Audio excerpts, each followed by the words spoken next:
హరిప్రియ భక్తి ఛానల్ ప్రేక్షకులకి ముందుగా నమస్కారం. హిందూ మతంలో సోమవారం త్రిమూర్తుల్లో లయకారకుడైన శివునికి అంకితం చేయబడింది. ఈ రోజున శివుణ్ణి ప్రత్యేకంగా పూజిస్తారు. అంతేకాదు శివయ్య అనుగ్రహం కోసం సోమవారం ఉపవాసం చేస్తారు. ఈ వ్రతపుణ్యం వల్లనే పరమశివుడు పార్వతీదేవి వివాహం చేసుకున్నట్లు మత విశ్వాసం. సోమవారం ఉపవాసానికి విశేష ప్రాముఖ్యత ఉంది. వివాహిత స్త్రీలు తమ భర్త సంతోషం, అదృష్టం, దీర్ఘాయుష్యు కోసం సోమవారం ఉపవాసం ఉంటారు. అదే సమయంలో పెళ్లి కాని అమ్మాయిలు వివాహం కోసం కోరుకున్న వరుడిని పొందటాని కోసం సోమవార వ్రతాన్ని పాటిస్తారు.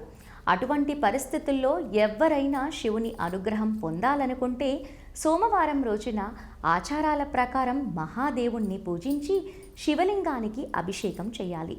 సోమవారం నాడు శివపార్వతులను పూజించడం ద్వారా జీవితంలో ఏర్పడే ప్రతి సంక్షోభాన్ని అధిగమించవచ్చు. సోమవారం పూజా సమయంలో శివలింగానికి ప్రత్యేక వస్తువులను సమర్పించాలి. సోమవారం నాడు తెల్లవారుజామునే నిద్రలేచి తలస్నానం చేసి సూర్య భగవానునికి అర్ఘ్యం సమర్పించాలి.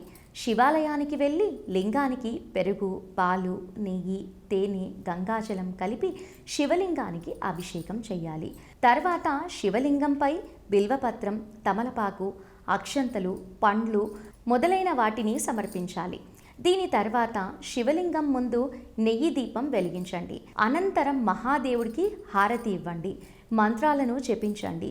చివరగా శివునికి పండ్లు, మిఠాయిలు మొదలైన వాటిని నైవేద్యంగా సమర్పించాలి. శివయ్యకు నైవేద్యంగా పెట్టిన ప్రసాదాన్ని తీసుకొని శివప్రసాదంగా ప్రజలకు ఆహారం, డబ్బును దానం చేయాలి. మరో వీడియోలో మళ్ళీ కలుద్దాము. నమస్కారం.